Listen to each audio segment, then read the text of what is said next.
नमस्कार दोस्तों, स्वागत है आपका आपके अपने यूट्यूब चैनल अमन प्रयास जीके जिसमें। तो जैसा कि फ्रेंड्स, आज है आपका 9 अक्टूबर और 9 अक्टूबर को आपका एसएससी एमटीएस का एग्ज़ाम था, जो कि फर्स्ट शिफ्ट का एग्जाम समाप्त हो गया है। फर्स्ट शिफ्ट में जीके जिससे 25 प्रश्न पूछे गए थे और इन 2500 प्रश्नों को आज के इस वीडियो में हम डिस्कस करने वाले हैं। साथ में उनसे जो इंपॉर्टेंट एक्स्ट्रा फैक्ट्स को भी हम लोग देखते चलेंगे। तो चलिए वीडियो को स्टार्ट करते हैं बिना किसी देरी के। इससे पहले अगर आप चैनल पर नए हैं, चैनल को सब्सक्राइब कर दीजिएगा और सब्सक्राइब कर लिए हैं तो नोटिफिकेशन बेल को ऑल पर क्लिक कर लीजिएगा। शुरू करते हैं आज के पहले प्रश्न से। तो आज का जो हमारा पहला जो प्रश्न है वो जो पूछा गया है, वो पूछा गया कि नवरोज़ जो है किसका फेस्टिवल है। यानी कि नवरोज़ जो आपका फेस्टिवल है वो आपका कौन से धर्म के लोग के द्वारा मनाया जाता है। तो जिसका राइट आंसर होगा वो आपका पारसी समुदाय हो जाएगा। ठीक है, नवरोज़ पारसी समुदाय का प्रमुख त्यौहार है। इसी दिन से पारसी नव वर्ष का शुरुआत जो है जो कि माना जाता है। और नवरोज़ को पहली बार जो शुरू किया था भारत में वो था बलबन, गयासुद्दीन बलबन के द्वारा ही पहली बार नवरोज़ फेस्टिवल को शुरू किया गया था। ठीक है, वीडियो में आगे बढ़ते हैं। इससे पहले बात कर लेते हैं टेक्स्ट बुक के बारे में। टेक्स्ट बुक जो एक ऐसा प्लेटफॉर्म है जो कि आपको सारे एग्ज़ामों का मॉक टेस्ट और PYP या कहे तो प्रीवियस ईयर पेपर जो है आपको प्रोवाइड कराता है। और टेक्स्ट बुक पर अभी आपका ऑफ़र भी चल रहा है फ्यूचर ऑफिसर सेल के नाम से। अगर इस सेल के दौरान आप इनका ईयरली का टेक्स्ट बुक 5 प्रो परचेस करते हैं तो यह मात्र और मात्र आपको 608 रुपये मिलने वाला है। कूपन कोड अगर आप APG यूज करते हैं तो आपको 13% का यहाँ पर एक्स्ट्रा ऑफ भी देखने को मिलेगा। साथ में अगर आपका सिलेक्शन किसी भी एग्ज़ाम में हो जाता है तो आप इनसे अपना पूरा रिफ़ंड भी ले पाते हैं। टेक्स्ट बुक की बात करेंगे तो यहाँ पर आपको 800 प्लस एग्ज़ामों का, 80,000 प्लस मॉक टेस्ट के साथ साथ 17,000 प्लस PYP जो कि टोटल 12 लैंग्वेज में आपके लिए उपलब्ध है। और 28.5 लाख प्लस जो यूज़र है आपका यहाँ पर एक्टिव हैं। तो आप लोग भी इनसे जुड़ सकते हैं और एग्ज़ाम में बेहतर स्कोर कर सकते हैं। तो इसका जो लिंक है डिस्क्रिप्शन में दिया गया है, कमेंट सेक्शन में पिन किया हुआ रहेगा और कूपन कोड APG यूज़ करना है। तो हम लोग वीडियो में आगे बढ़ते हैं। तो हमारा जो नेक्स्ट जो क्वेश्चन है वो जो पूछा गया कि अनुच्छेद 356 जो है आपका किससे संबंधित है। तो अनुच्छेद 356 की बात करेंगे तो इसका जो राइट आंसर होगा वो आपका राष्ट्रपति शासन से संबंधित है। ठीक है, 365 के अनुसार संवैधानिक तंत्र की विफलता के आधार पर भारत के किसी भी राज्य पर राष्ट्रपति शासन लगाया जा सकता है। ठीक है, उसको याद रखिएगा। इसके अलावा अनुच्छेद 352 जो है राष्ट्रीय आपातकाल से संबंधित है। अनुच्छेद 360 जो है कल ही आपका आया था, वित्तीय आपातकाल से ये संबंधित है। ठीक है, तो इसको भी याद रखिएगा। हालांकि अभी एक बार भी वित्तीय आपातकाल जो है भारत में लगा नहीं है। राष्ट्रीय आपातकाल अब तक 3 बार लगा जा चुका है।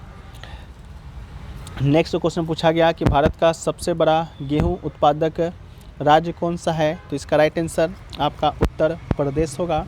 भारत में धान के बाद गेहूं की फसल ही सबसे प्रमुख फसल है, जिसकी सबसे अधिक खपत उत्तर और उत्तर पश्चिम भारत में होती है। वहीं भारत में सबसे अधिक गेहूं उत्पादन राज्य की बात करें तो पहले पायदान पर उत्तर प्रदेश का नाम आता है। भारत का यह राज्य कुल 32.42% गेहूं का उत्पादन करता है। यहीं पर भारत का दूसरा सबसे बड़ा गेहूं उत्पादक राज्य जो है वो आपका मध्य प्रदेश है। यह गेहूं का पैदावार 16% है पूरे भारत में। ठीक है, इसके अलावा नेक्स्ट क्वेश्चन पूछा गया, आमेर का जो किला है वो आपका किसके द्वारा बनाया गया था। आपसे क्वेश्चन ये पूछा गया जिसका राइट आंसर आपका राजा मानसिंह होगा। ठीक है, राजा मानसिंह के द्वारा ही आमेर किले का निर्माण है जो कि मूल रूप से कराया गया था। ये जो किला है भारत के राजस्थान के आमेर में स्थित है। आमेर 4 वर्ग किलोमीटर कहें तो 1.5 वर्ग किलोमीटर क्षेत्रफल वाला एक शहर है जो कि राजस्थान की राजधानी जयपुर से 11 किलोमीटर दूर पर स्थित है। नेक्स्ट जो क्वेश्चन पूछा गया वो पूछा गया कि सरकार का संसदीय स्वरूप पहली बार किस देश में लागू किया गया था। या कहें तो भारत में सरकार की संसदीय प्रणाली किस देश के संविधान से लिया गया था। जिसका राइट आंसर ब्रिटेन कहें तो ग्रेट ब्रिटेन या UK इसका राइट आंसर होगा। इसके अलावा भारतीय संविधान की उधार ली गई विशेषताओं की सूची के बारे में देखें जो कि कल के PDF में भी आपको दिया गया था। तो सबसे पहले ब्रिटेन को देखते हैं। तो ब्रिटेन से संसदीय सरकार, कानून का शासन, विधायी प्रक्रिया, एकल नागरिकता, कैबिनेट प्रणाली, विशेषाधिकार रीट, संसदीय विशेषाधिकार और द्विसदनीयता, ये सारी चीज़ें ब्रिटेन के संविधान से लिया गया। आयरलैंड के संविधान से राज्य नीति निर्देशक सिद्धांत, राष्ट्रपति के चुनाव की विधि, राष्ट्रपति के द्वारा राज्यसभा के लिए सदस्यों का नामांकन, आयरलैंड के संविधान से, संयुक्त राज्य अमेरिका के संविधान से राष्ट्रपति पर महाभियोग, अध्यक्ष और उपाध्यक्ष के कार्यों, इसके अलावा मौलिक अधिकार, न्यायिक समीक्षा, न्यायपालिका की स्वतंत्रता, संविधान की प्रस्तावना और सर्वोच्च न्यायालय और उच्च न्यायालय के न्यायाधीशों को हटाने की जो प्रक्रिया है वह संयुक्त राज्य अमेरिका या कहें तो यूएसए के संविधान से लिया गया था। बाकी यहाँ पर कनाडा के संविधान से क्या क्या लिया गया है, ऑस्ट्रेलिया के संविधान से समवर्ती सूची लिया गया है, कल ही आया था। दोनों सदन की संयुक्त बैठक लिया गया है, अनुच्छेद 108 में है। व्यापार वाणिज्य की स्वतंत्रता है वो लिया गया है। यूएसएसआर के संविधान से मौलिक कर्तव्य लिया गया है। फ्रांस के संविधान से स्वतंत्रता, समानता और बंधुत्व का आदर्श लिया गया है। जर्मनी के संविधान से आपातकाल के दौरान मौलिक अधिकार जो निलंबित हो जाता है वो लिया गया है।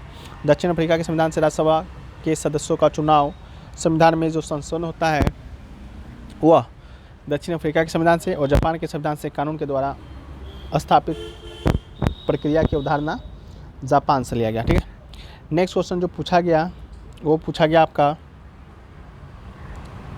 कि कौन सा जो धर्म है वह कृषि को गलत मानता है, जिसका राइट आंसर आपका जैन धर्म होगा। जैन धर्म कृषि को गलत मानता है, इसका मुख्य कारण अहिंसा का सिद्धांत है। ठीक है, और जैन धर्म में सभी जीवों की प्रति करुणा और अहिंसा का पालन किया जाता है।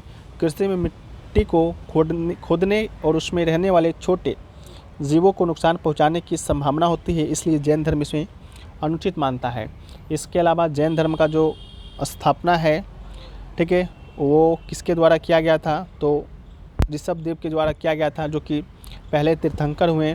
इसके अलावा दूसरे तीर्थंकर आपका अजितनाथ दूसरे तीर्थंकर हैं। इसके अलावा जैन धर्म का जो लास्ट तीर्थंकर हुआ 24वां हुआ, जो कि भगवान महावीर या कहें तो वर्धमान महावीर हुए। ठीक है, इसके अलावा 23वां तीर्थंकर पार्श्वनाथ, 22वां तीर्थंकर अरिष्टनेमी हुआ। इसके अलावा जैन धर्म के 2 दर्शन हैं, श्वेतांबर और दिगंबर। महावीर जैसे दिगंबर साधु कोई वस्त्र नहीं पहनते हैं, लेकिन आमतौर पर वो अपने मंदिरों के बाहर इस तरह से नहीं चलते, यानी कि जो दिगंबर समुदाय दिगंबर जैन धर्म से संबंधित होंगे वो वस्त्र नहीं पहनते हैं। इसके अलावा जो श्वेतांबर होंगे वे साधु सफ़ेद वस्त्र पहनते हैं। ठीक है, उसमें महिलाएं भी शामिल हैं। इसके अलावा जैन धर्म के प्रमुख सिद्धांत हैं अहिंसा हो गया, अनेकतावाद हो गया, अपिग्रह हो गया, चोरी ना करना और ब्रह्मचर्य हो गया। अगला है कि दिल्ली में लाल किले में मोती मस्जिद का निर्माण किसने कराया, तो दिल्ली में लाल किले में मोती मस्जिद का निर्माण की बात करेंगे तो इसका राइट आंसर औरंगजेब होगा। लेकिन अगर आपसे पूछा जाता या पूछा गया होगा कि आगरा की मोती मस्जिद का निर्माण किसने कराया, तो इसका राइट आंसर आपका शाहजहां होगा। शायद आपसे यही पूछा गया था। इसके अलावा दिल्ली में जो लाल किला है उसमें जो मोती मस्जिद है उसका निर्माण औरंगजेब के द्वारा 1659 से 60 ईस्वी में कराया गया था और सफ़ेद संगमरमर का उपयोग करके बनाया गया था। इसके अलावा मुग़ल सम्राटों के द्वारा निर्मित स्मारकों की सूची के बारे में देखें तो अकबर के द्वारा आगरा का किला जो कि आगरा में है, पंचमहल जो कि फतेहपुर सिकरी में है, बुलंद दरवाज़ा वाली जामा मस्जिद जो कि फतेहपुर सिकरी में है अकबर के द्वारा। इसके अलावा हाजी बेगम या बैगा बेगम के द्वारा हुमायूं का मकबरा दिल्ली में है, जहांगीर के द्वारा शालीमार बाग अकबर का मकबरा। इसके अलावा शाहजहाँ के द्वारा लाल किला, लाल पत्थर से बनी जामा मस्जिद, मोती मस्जिद, ताजमहल का निर्माण शाहजहाँ के द्वारा कराया गया था। अगला है कि शशि थरूर किससे संबंधित हैं, तो राइट आंसर होगा संसद के सदस्य, यानी कि शशि थरूर आपके पार्लियामेंट के मेंबर हैं। ठीक है, तो शशि थरूर एक भारतीय कार्यकर्ता, राजनीतिज्ञ, इतिहासकार, सार्वजनिक बुद्धिजीवी, लेखक और पूर्व राजनयिक भी हैं। राजनीतिक जीवन की शुरुआत की बात करेंगे तो 2009 से इन्होंने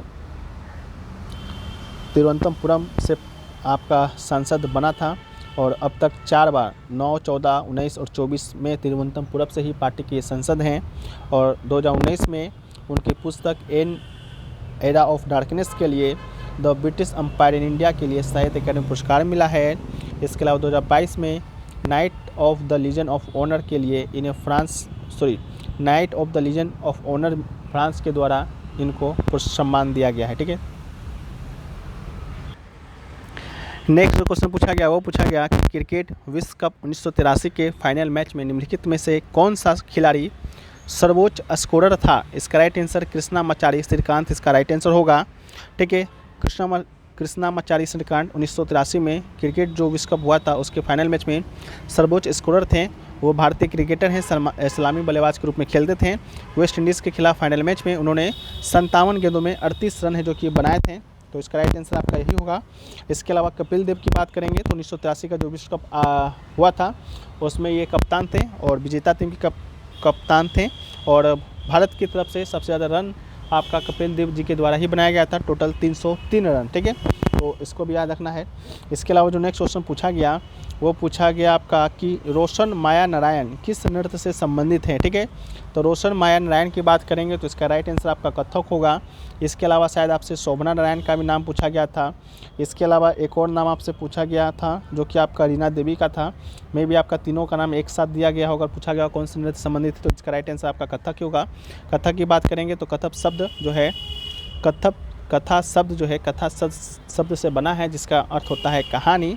इसके अलावा रोशन माया नारायण की बात करेंगे तो 1989 में संगीत नाटक एकेडमी अवार्ड, 1999 में शांतालाल नाट्यश्री अवार्ड, 4 में आपका किरमान अवार्ड और 11 में आपका संगीत नाटक एकेडमी टैगोर अवार्ड से सम्मानित किया गया था।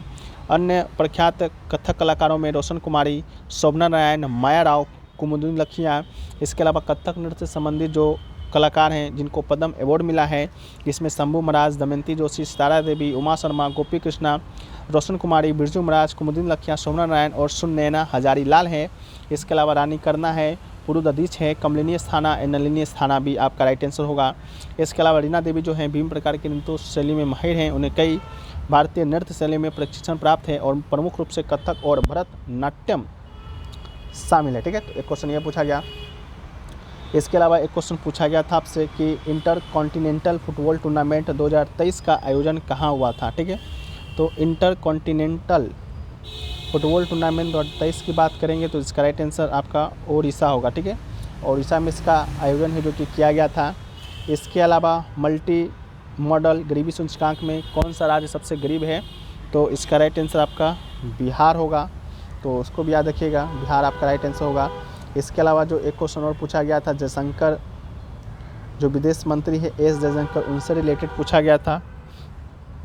वो क्वेश्चन पूछा गया था कि Jaishankar inaugurated Geoffrey Bawa exhibition, who is Geoffrey Bawa. ठीक है, तो जियोफ्री बाबा के बारे में पूछा गया था। ठीक है, तो ये जो है आपके श्रीलंकन आर्किटेक्चर हैं। ठीक है, तो बताइएगा ऑप्शन में क्या आया था।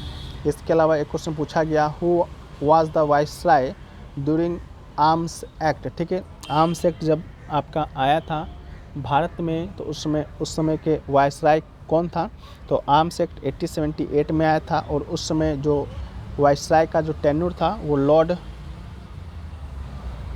लिटन का था, तो इसका राइट आंसर लॉर्ड लिटन होगा। लॉर्ड लिटन जो है 1876 से 1880 तक है जो कि भारत का वाइसराय था। ठीक है, तो इसका राइट आंसर ये होगा। इसके अलावा इंग्लिश में बात करेंगे तो इंग्लिश में आपका सिनोनिम्स आया था, इनएनिमेट का, एंटोनिम्स आया था, हॉलीवुड का। ठीक है, बाकी वीडियो पसंद आया है वीडियो को लाइक कर दीजिएगा, चैनल पे नए चैनल को सब्सक्राइब कर दीजिएगा। मिलते हैं नेक्स्ट वीडियो में, जब तक के लिए जय।